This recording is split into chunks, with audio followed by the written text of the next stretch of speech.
What is your biggest pet peeve? Cats. Yung nakikialam po sa buhay namin. When someone annoying me. Mga tao ba nga duro kay stricto? My biggest pet peeve are dogs. Ano name ni ma'am? Range. Ma'am, what is your biggest pet peeve? Oh yeah, as a mom, my biggest pet peeve is when my kids or my toddler and my 8 months baby get sick. Why? Why? Yes, when they get sick, they need you so bad, and worse, you need to bring them to the ER or to the doctor, or like when they get admitted. Yes, of course. And of course, seeing them getting sick makes or breaks our hearts. That's why. That's it? Yeah. Jonah, what is your biggest pet peeve?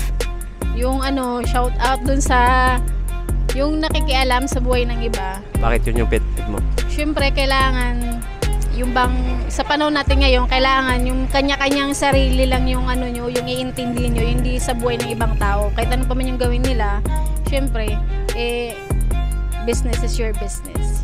Ano name ni ma'am? Kim. Ma'am Kim, what is your biggest pet peeve? Cats. Mark James po. Sir, what is your biggest pet peeve? My biggest pet peeve when someone annoying me and doing all the things I hate so much. Ma'am Berna, what is your biggest pet peeve? My biggest pet peeve are dogs. Ano name ni sir?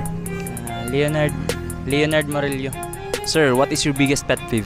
Nadira ko yung mga tao nga nagmamamaton nga ni nga sigit nguyain mga madura nga adalat agian kay nakitan mahugaw taon ba, tapos ito na tao nga mga pabilibla sugada trabaho, mga sipsip adala na pabilib kun adat agaron mapakitalan maupay nga trabaho kun ada na diputis agaron uyaw kun warit agaron magkikinuang kuwan la.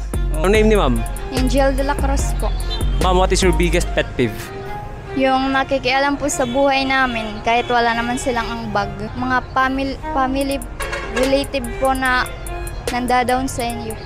Habang kumakain po tinitignan ka. Nakakailang kasi. Vincent Dublin, sir. Sir, what is your biggest pet peeve? Mga tao ba nga duro kay stricto nga amoy ito na ako nadidirian na mga patasan kay ako bagan ha akong side ba nga kuan da ako itong magin-instructuhan ako bagang gimpapagbawalan ako nga tanan bisan da ako naman ako bisan kaya ko naman ba makuan amoy ito ta akong baga nadidirian para sa akong side family.